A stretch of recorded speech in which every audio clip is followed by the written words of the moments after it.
Hello, hello, hello, and welcome to episode 186 of the Mo Money Podcast. I am your host, Jessica Morehouse, and I'm excited to see you back for a fresh new episode of the show. On this episode, I am interviewing Nathan Latka. He's the principal of Latka Capital. He's the executive producer and host of the Top Entrepreneurs podcast, also CEO to two companies that he's recently purchased.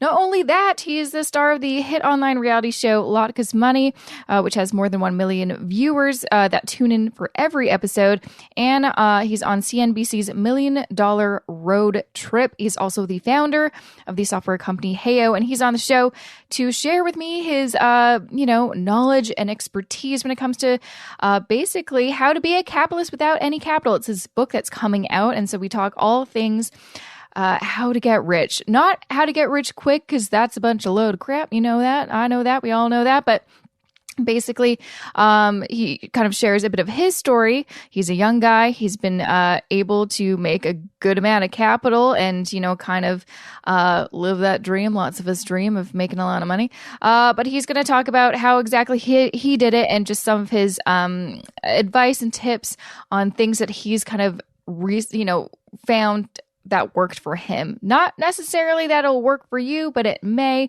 Basically, I wanted him on the show because he's a young entrepreneur and has a very different perspective. He's a millennial. He, experienced the recession, and he knows, the internet and social media, and he kind of knows our language when it comes to kind of the new digital entrepreneur. And so I thought it'd be interesting to have him on the show and talk about money. And that's exactly what we're going to do in this episode. And before I get to that interview with Nathan, I just have a few words about this episode's sponsor. This episode of the Mo Money Podcast is supported by Sonnet Insurance. How much are you paying for home, auto, or tenant insurance? Better yet, do you know what's in your insurance policy? If you don't know, you're not alone. In Sonnet's recent survey, they discovered that 1 in 3 Canadians haven't read their home and auto insurance policies either, which is why Sonnet stands out from other insurance companies. They've rewritten all their policy documents so you can actually understand how you're being protected without the needless jargon. And if you have questions, they're on standby via live chat, email, or give their award-winning customer service team a call to speak to a real human. Sonnet's aim isn't just to protect its clients, but to make the whole insurance process easy. Don't believe me? Visit sonnet.ca to get a quote online in just 5 minutes. It's really that easy, and one of the reasons I switched over to Sonnet myself. Try it out yourself by visiting sonnet.ca. Once again, that's sonnet.ca. Thank you, Nathan, for joining me on the Mo Money Podcast. I'm excited to chat with you. Jessica, thanks for having me. I have to tell you, you did a nice video of a coat review on YouTube, and I tell you, it was looking great. They just needed the detachable fur, and it would have been a home run, right? I love that you watched that video. It was such a ridiculous video I did, so thank you. I loved it.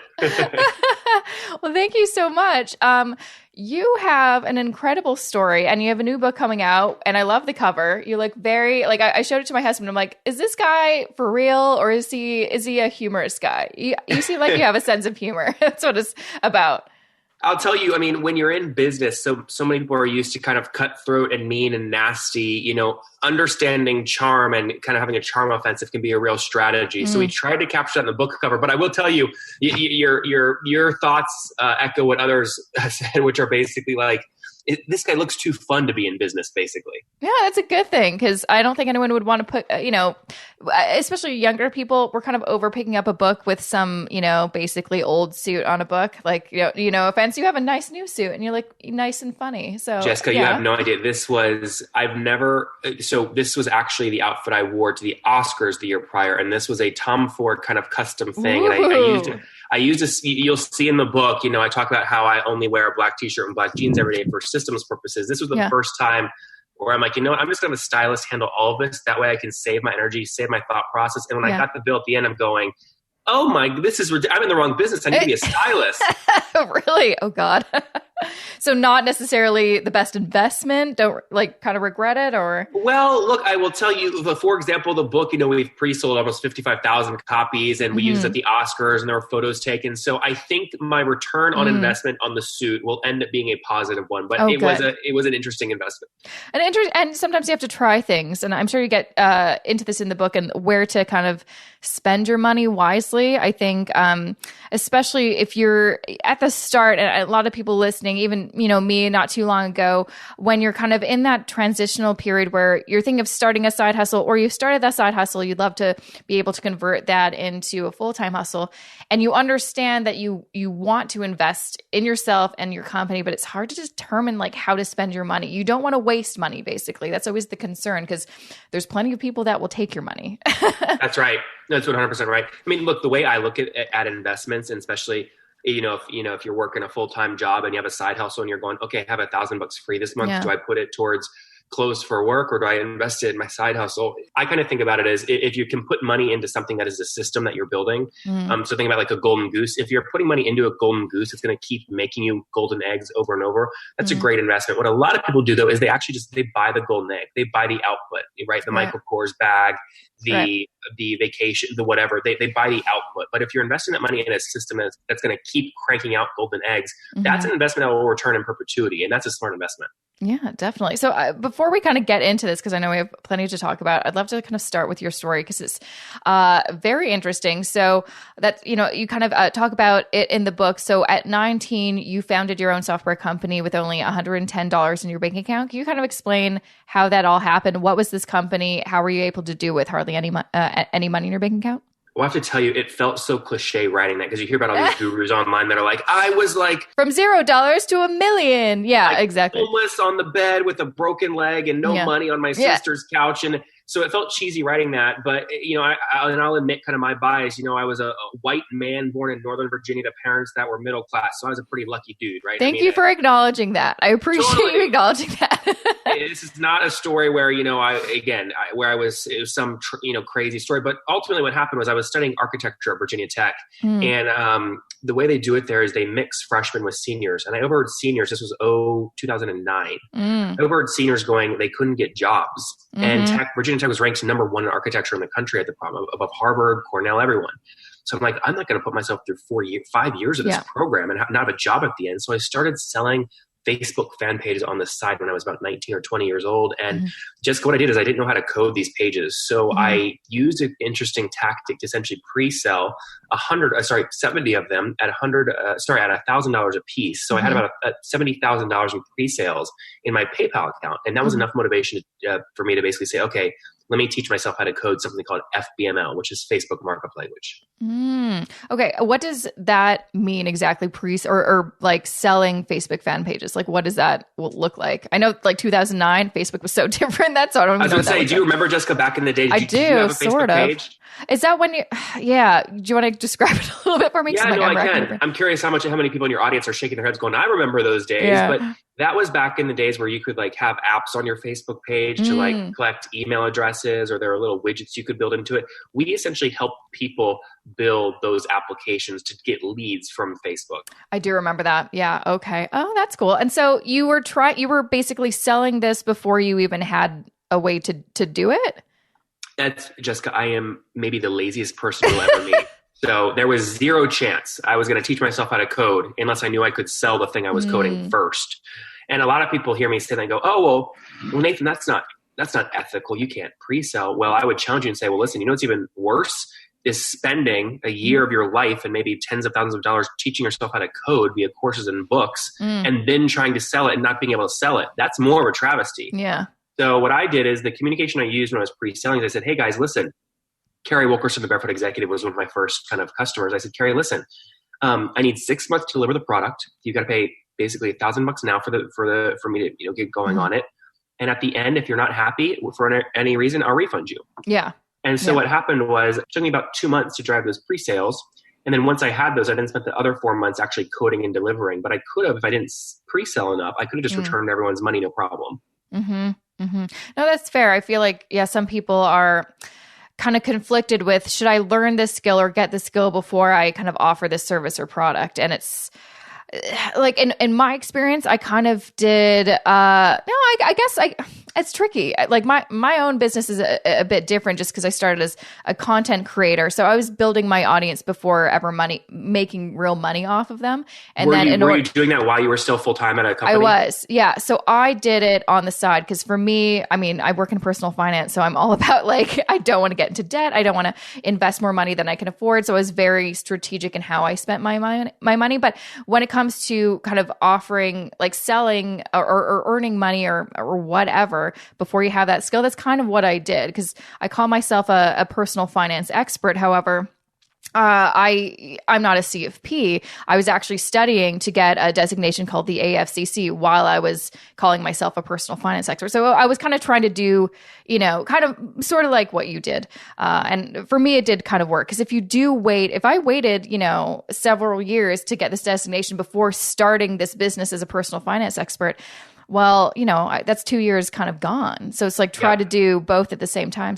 It might be the best strategy. It's a lot of work, though. Well, it is tricky, though, right? So let me ask you a question, if you don't mind me being personal here for a second. How much were you making in your full-time job? Yeah, about like $60K a year. And at what point did you say it's worth giving that up because my side hustle is doing X amount per month? For me, it was after I did, it was in 2016, I earned about $30K on my side hustle for that year in my side hustle. So I'm like, okay, if I were to dedicate, full-time hours to this, I'll be able to match my salary, I believe. And I was able to do that. So that was what I did. But a lot of people, and I always kind of tell people this too, it's like I'm all about like the side hustle and just earning as much money as you can because in today's day, and I graduated in 2009, so I was like those seniors with a degree being like, crap, there's no jobs.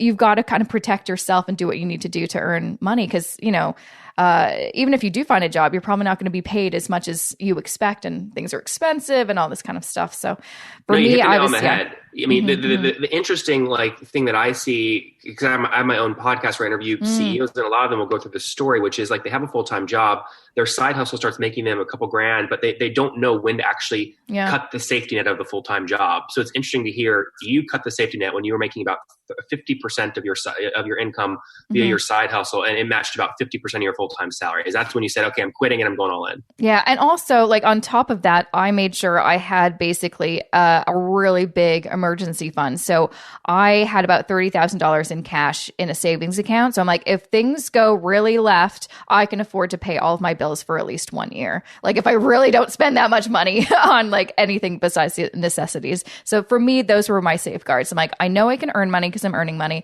and I have cash in the bank to, keep me afloat if for some reason I don't earn $1 in a year, and then gives me time to find another job. See, this is interesting to me because, I'm sure you've read the books that have come out recently, which are things like, the one thing, or like, focus on, essentialism, right? They're like, do one thing. And to me, it just doesn't make sense. Remember, I was in architecture, so I worked with engineers, and engineers, when they're building a bridge, there's something, they never want a single point of failure, right? So like if the wind one day hits 100 miles per hour at this bridge, they've got to have like 7 points of failure. So if one thing breaks, there's 6 other things to catch them. So it's always interesting to me when people give advice, which is only do one thing, focus on one thing. It's just, in my opinion, it's really bad advice. And it's why my first rule in terms of building wealth is do not focus on one skill. You've got to, you can have your side hustle, you can have 100%. A full-time job, you've got to have multiple points of failure. Yeah, no, I really like that part of your book because that's 100%. I feel like a lot of books out there are all about just like, focus and just do this one thing and da-da-da. And it's like, to be fair, there are some good things to gain from that because there's some, in terms of multitasking, you can do it right, you can do it wrong. But for me, the only way that I feel safe being self-employed is because I have about like 9 different streams of income. So if something dries up, I can kind of tap another thing to be like, okay, let's focus on this. So I'm never relying on one way to earn money. For me, that's not security. And I feel like almost more secure and earning my own, living than I was at my full-time job because I have been in companies that have folded and that's not a fun place to be. So it's always good to have lots of different things and have lots of different skills. So it's like I have a lot of different skills that I could tap into if I need to, if something dries up and I need to, I need to pay my mortgage, I can tap into that and like, okay, let's focus on this. Yep. No, you're right. I mean, when I, I do a little bit of pattern recognition. So my podcast, it's called The Top Entrepreneurs. We just passed 3,000 people that I've interviewed. And one of the patterns that we see. That's a lot of people. I know. It's a whole system. Actually, I put it in the book in terms of how I do the system and drive sponsor revenue, and it does really well. But my point in bringing that up is a lot of these CEOs, when you look at like kind of who's part of the new rich, and I would say new rich these days is kind of, maybe more than $5 million made on your side hustle over the span of maybe 5 years. Almost all of them, and I say this, success is really going to the multitaskers. 100%. When you look at who makes up the new rich, 80, 90% of it, they're multitaskers, not focus on one thing where there's a single point of failure. Now, what do you say? Because I know like you're like, let's not focus on this one skill, multitasking. Does that also just mean gaining a lot of different skill sets? Because I feel like there's the old way of thinking where it's like, to be successful, you're good at that one thing, and then people want to hire you or give you money because you're that expert in that one thing. But is it, for me, what I see is like, if you want to be, especially an entrepreneur in this day, you do need to know a lot of different things. Like you kind of do need to know basic coding. You do need to know marketing and Facebook ads. You need to know all of these different things. And some people, I think, have a hard time wrapping their head around. They're like, no, I want to be a clothing designer and sell that online. I don't want to waste my time on that. Like, what do you feel like? Should people focus on gaining those kind of at least basic skills, or should they just outsource? Most large, in my opinion, money-making opportunities does not come from specialization, but what it comes from is pattern recognition across many different fields. So the money over the next decade or 2 decades is going to go to the people that have the most surface level exposure to the most amount of things, where they can then kind of pattern intercept across many different things. And so that's what I believe. I also, one of the things that I also do is, if someone is listening right now and they want to launch a side hustle and they're like, man, I can't quit my corporate because I need to build a website first. Yeah. And you go, well, to do a website, I need to hire a developer. I need to learn how to code my WordPress site. Well, what's way more powerful, in my opinion, is to be able to understand how to motivate specialists. Yeah. And what I mean by that is like, you need to know enough about how to build a WordPress site where you can hire or learn how to, or know if you're hiring somebody good off Fiverr to code it. But you don't want to do the weaker thing, which is you actually are really bad at managing people and convince people to work for you, where you say, you know what, screw it, I'm going to learn how to code myself. That is so, in my opinion, dangerous, because then you're going down a rabbit hole where you're trying to specialize and you're never going to be the best in the world at that thing. Right. So like basically having those kind of surface level things. So, if you do want to hire out, you can tell whether they're doing a good job or how to hire them. I believe that. I think that's, smart. Though to be fair, I totally learned how to, I'm not like an expert coder or whatever, but I always kind of build my own website. But to be fair, the reason I didn't just learn that skill just for the heck of it, I used to work in marketing and digital marketing. So I kind of learned that during my day job. So it was kind of natural for me to be like, okay, let's just learn how to build my own WordPress site.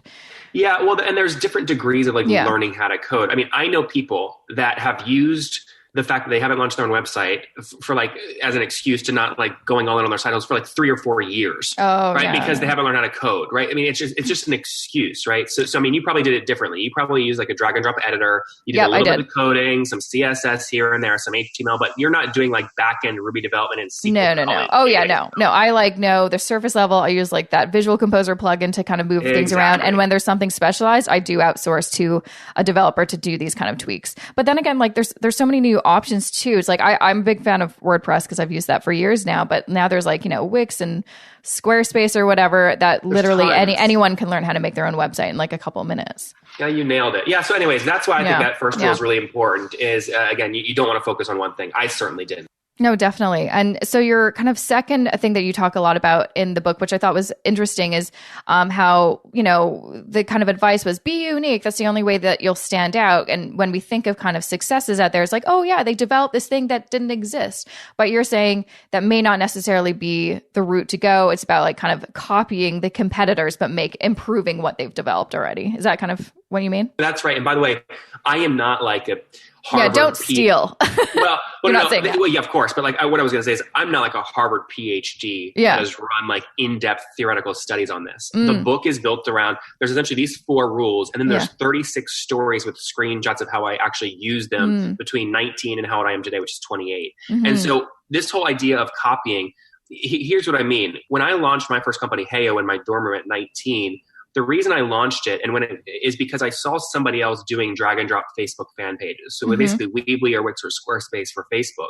And so when usually it's very difficult for a guy like me, a business guy, to put together a spec or a wireframe to hand to developers to build. it's much easier to just link your development team to a site and say, build that exact same version. And once they build that, you then add your own twists. Yeah. And that's exactly what I did. So Heyo, that company grew, in my dorm room from nothing to about $40,000 a month in sales, basically copying competitors and then adding my own twist. And ultimately, you see in the book, there's a screenshot on page 164 where I'm turning down a $6.5 million acquisition offer of a company that wanted to buy the whole thing, right? And we were only 3 or 4 years old. So I just see what a lot of people do is they go, like, my idea is so unique. I want, I can't tell you what it is unless you sign an NDA, right?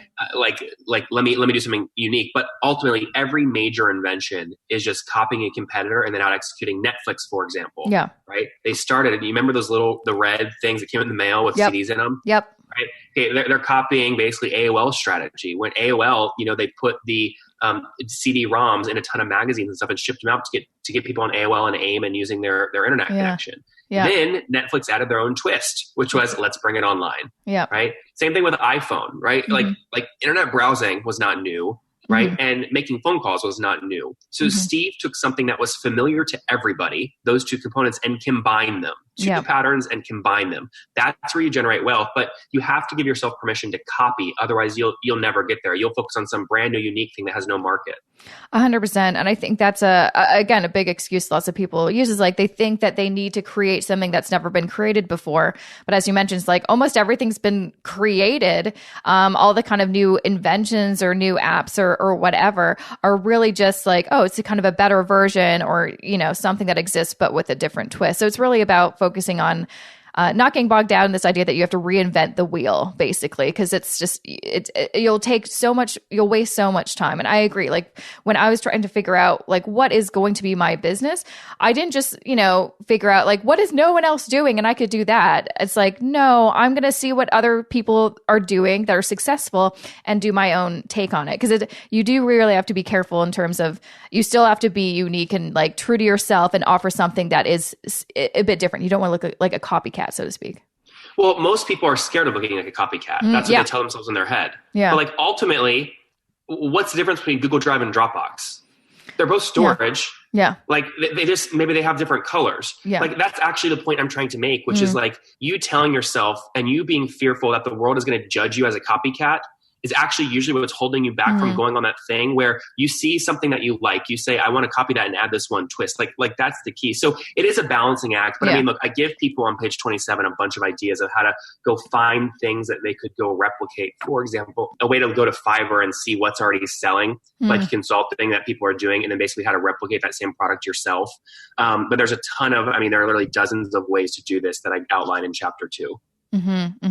Okay, perfect. And I want to talk about your third kind of rule, which is it's not a good idea to focus on one goal, but you kind of mentioned this as we've been talking about creating a system to get a lot of different outcomes. Do you want to kind of talk a little bit more about what you mean by that? Yeah, 100%. Look, there was no moment where I was more excited than when I was in my dorm room in 2010. This is on page 33. There's a screenshot. It says it's from PayPal, an email. Thank you for your order. And it was basically a $700 sale I made to somebody, and that was my first custom fan page sold. And what I was doing in that is I was essentially selling these one-off things and then coding them myself. And I realized very quickly, instead of getting allured and seduced into the one $700 payment, building a system where people could drag and drop their own things together themselves without me having to do the work myself was actually going to scale way faster. And, I could charge $30 to $300 a month for that. And that's what I did. So the point here is a lot of people, when they think about what they want to do, they set like a singular goal, right? They identify the golden goose egg they want, right, whether that's a vacation or Michael Kors, whatever, right? Yeah. What's way more powerful is to say, how can I build a system that generates a Tom Ford suit, right? Or what's a big women's fashion brand? That's a good question. I'm bad with fashion. I'm trying to think like what's a big women's fashion brand? There's like a Dior dress. Yeah, I don't know. Dior dress company. I have no idea. But my point is like people are seduced, and there are trillions of dollars that go into advertisements that try and convince you to go after the golden goose egg. But the people that build wealth, again, build the system, the golden goose, and they keep making sure the golden goose gets fed properly, watered properly, because then the golden eggs will always come. So what does a system like that look like exactly? great example. Look, my podcast is a great example of this. And I'll tell you why. Like, it is now a system that pumps out one episode every day.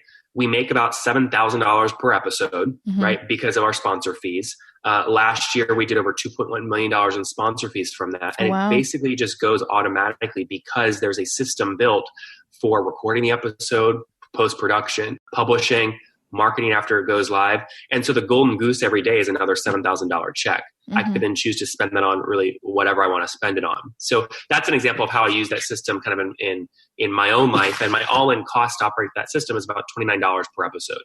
Interesting. Okay. So it sounds like you're really into the whole, a little bit of like the Tim Ferriss thing, like not working hard, working smart, and creating systems. So it's all about that passive income, not so much trading so much of your time for that money, but creating systems so you don't have to spend so much time, but still kind of get that revenue. It is, but Jessica, I imagine your audience is probably a little like me. They're a little bit crazy, right? So you're never actually going to be able to have a 4-hour work week because you're always going to have other ideas, right? So I think that's a bit of a false sale, but I mean, I work like a dog. I sleep 10 hours every night though, which is great. But every moment of my day is basically, I'm building a layer cake. I'm adding systems on top of my other systems to keep driving more golden eggs and making the goose healthier.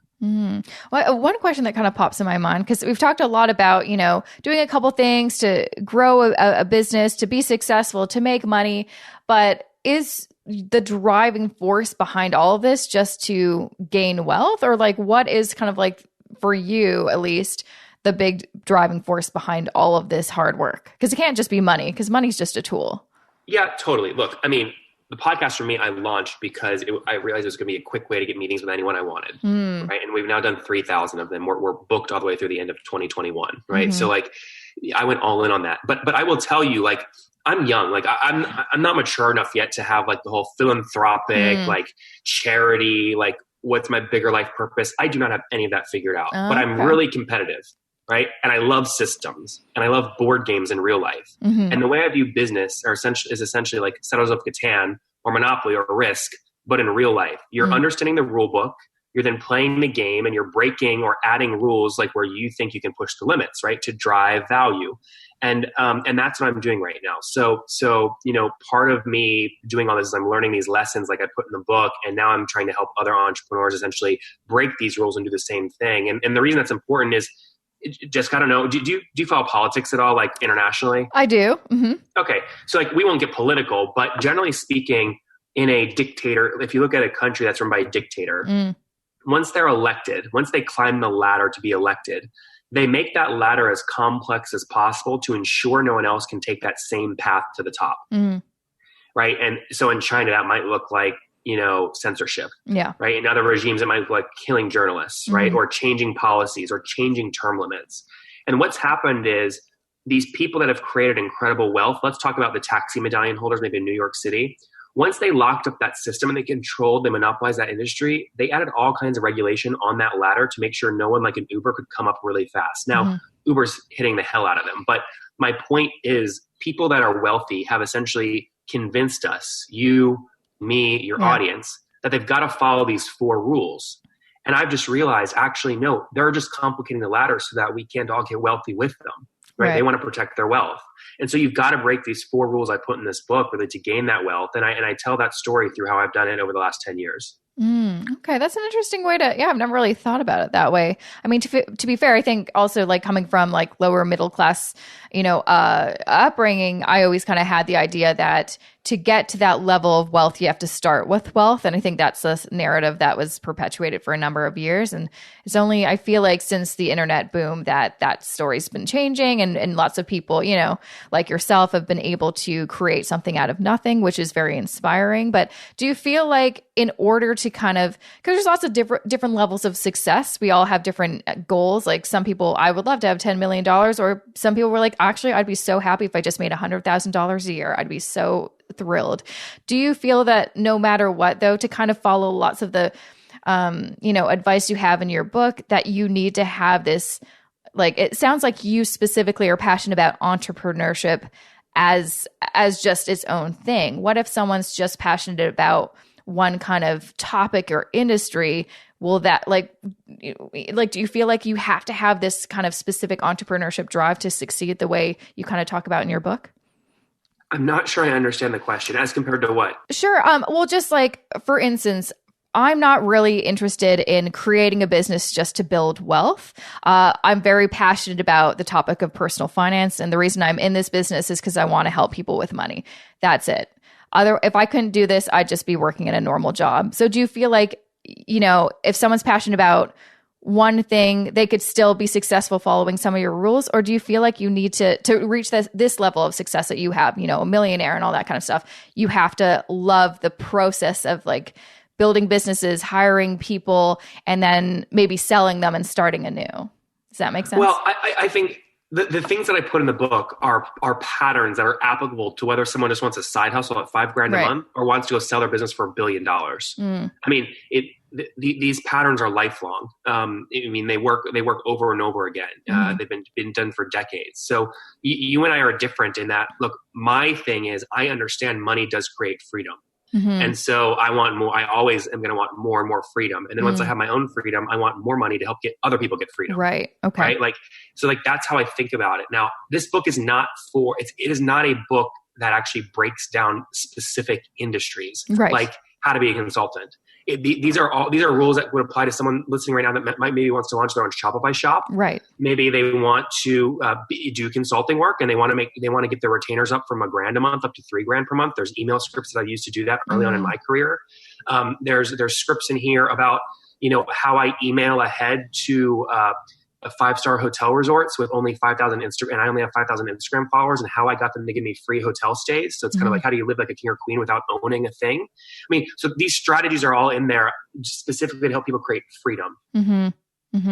Okay. Yeah, no, I was just more like thinking like a lot of the people that are writing kind of about, how to, be a millionaire like me. A lot of them, are very similar and just like their outlook on like they love building businesses and making money. But I'm like, I wonder what about like kind of folks that are like, I just want to do better than where I am now. Is that a possibility? Do I have to, just hustle like crazy in order to kind of reach that specific goal? Look, so I am not Gary Vee. If you look at a picture of him, from 10 years ago compared to today, it looks like the same pictures when people compare presidents from day one in office to when they leave. Yeah. I mean, he can preach hustle all day long, but he is making himself totally sick, and it doesn't look healthy to me. So no, like I will never preach the whole hustle, like kill yourself, don't sleep thing. I will never preach the storyline, which is, look, I'm rich, be like me. Yeah, you can do it too. Yeah. Totally. Although I do put my tax returns on page 6 so people know I'm not just fibbing about this whole thing. They can actually see the tax return and the results. But what I do want people to say is, okay, Nathan used these systems to get these outputs. I can copy these systems to get the outputs I want. That's really what I'm trying to convey in the book. Yeah. Okay. And I'll tell you why, by the way. Yeah. You probably see this all the time in your industry. No one can do exactly what I've done. Yeah. I can't put it in a, timing, my personality, product.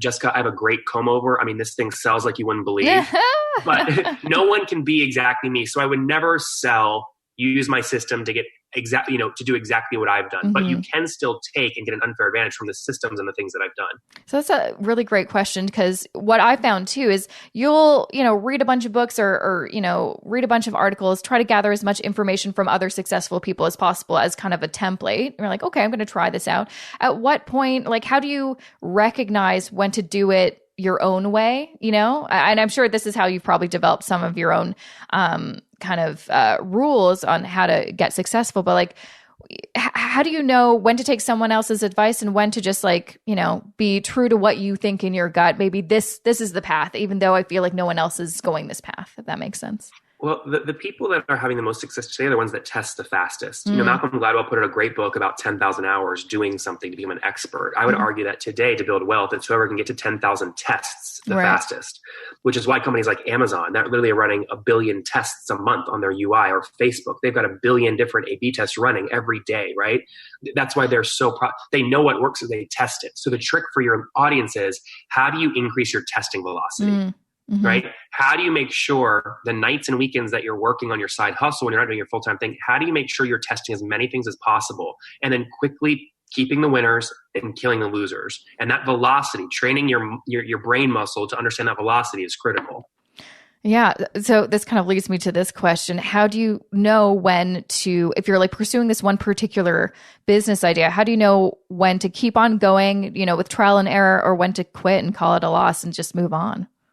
Well, look, does it make you feel good?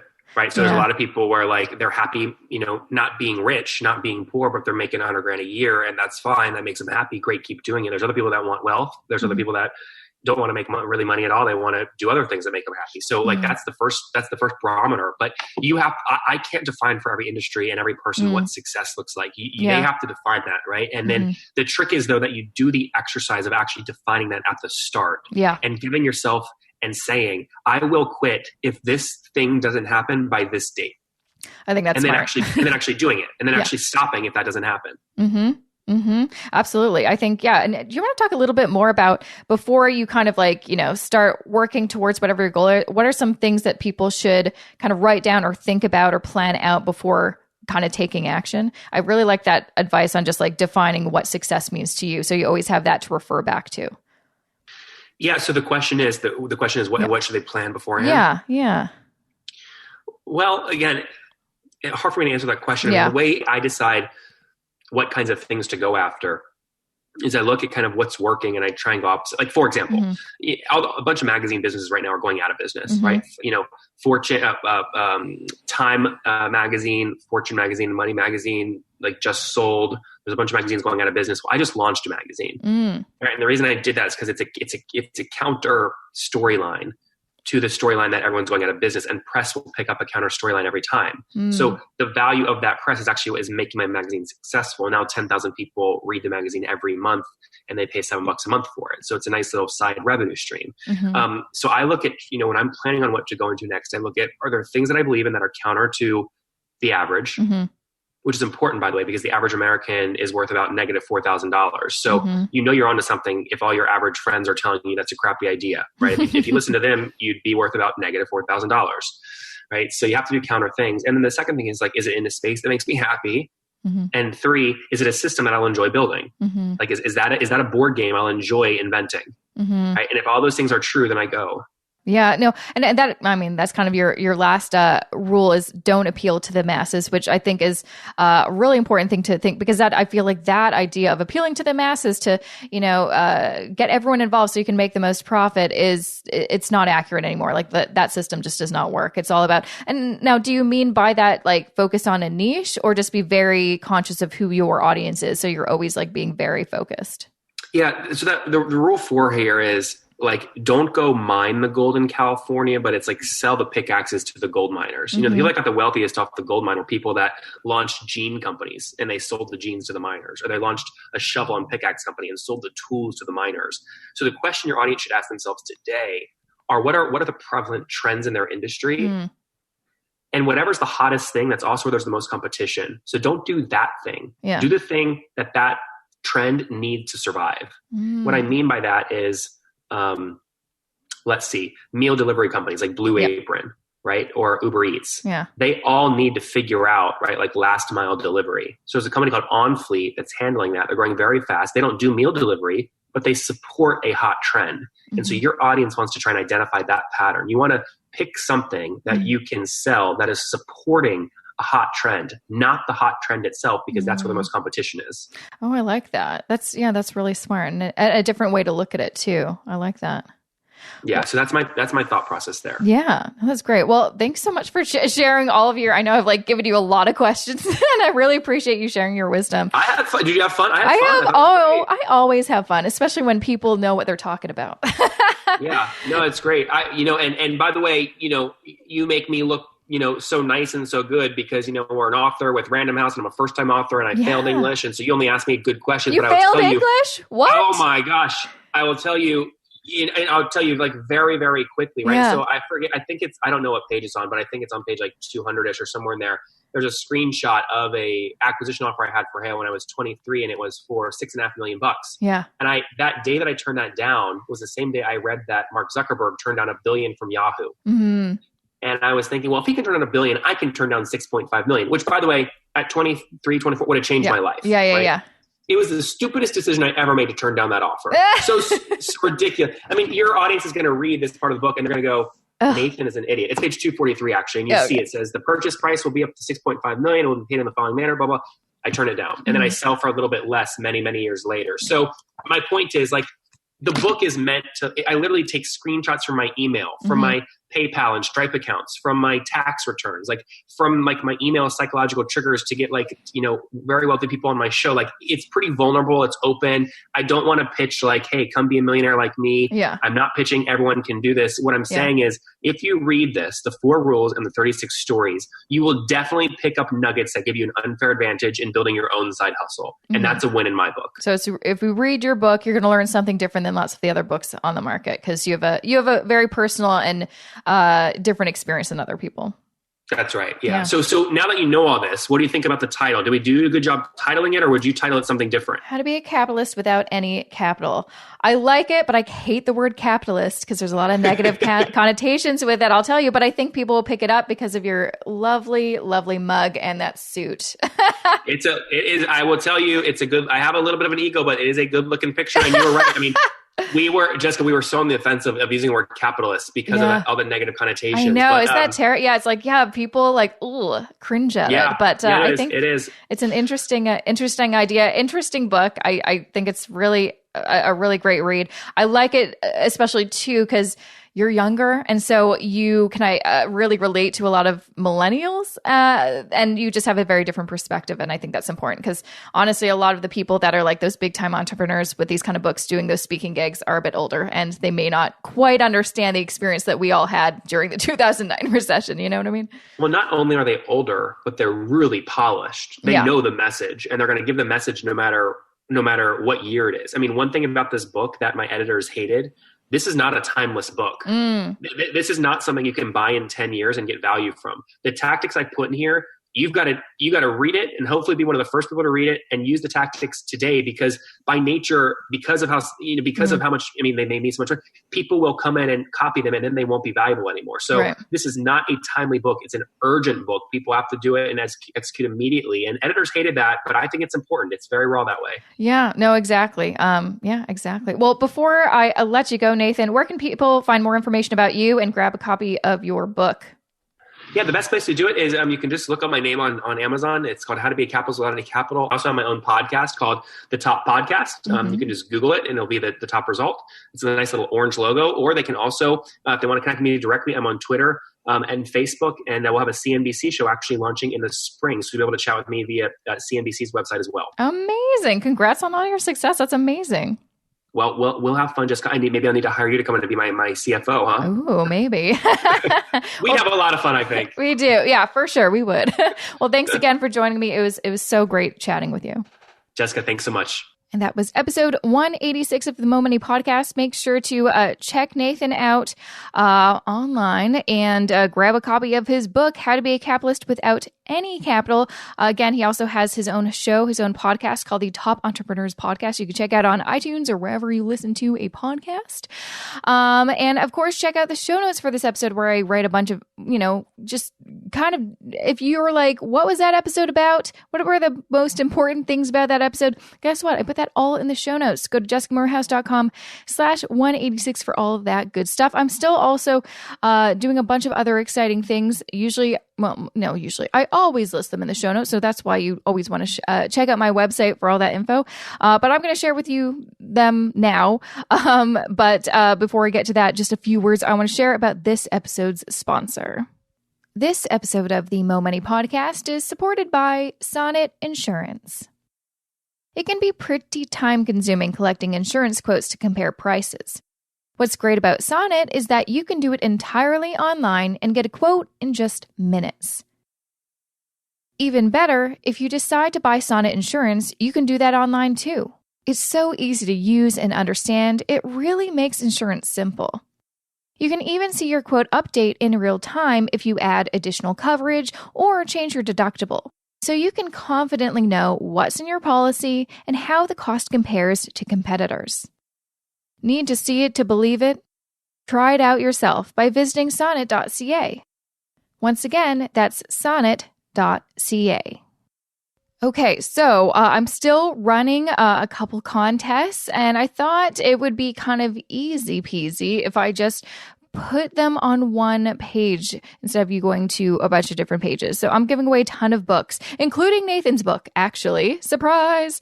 So if you've been listening to this season of the show, since I launched the beginning of February, I've interviewed a ton of authors already, and I'm giving away their books. So it includes, let me see if I remember them, Melissa Leong's book, Happy Go Money, Shannon Lee Simmons' book, Living Debt Free. And last week, I had Tanya Hester on the show. She has a book called Work Optional. And now I'm giving away a copy of Nathan's book, How to Be a Capitalist Without Any Capital. So if you want to, enter to win a copy of one of these fabulous books, make sure to go to the show notes, jessicamorehouse.com/2086, or well, there's a couple things you can do. Or go to jessicamorehouse.com/contests, and I'll just list them all on one page for you. Or, of course, please sign up to my email newsletter, because I always list all the cool, exciting things that I'm doing in my newsletter. jessicamorehouse.com/subscribe. Do it. Why not?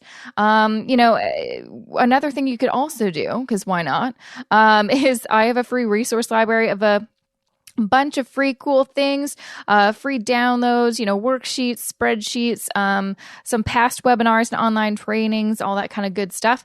But speaking of online trainings and webinars, I thought it was high time I did another one.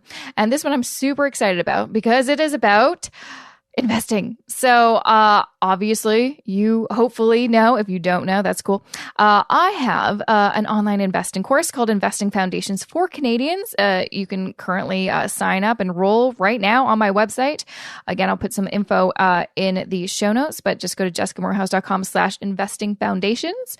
But I am going to be doing a webinar all about some of the key things that people ask me about investing. So I actually started sourcing some questions on Instagram and Twitter and my Facebook group, and I wanted to know, what are some of your really important questions that you just cannot find the answers to, or maybe you just are a bit too embarrassed to ask somebody about it, so you feel comfortable asking your friend Jessica.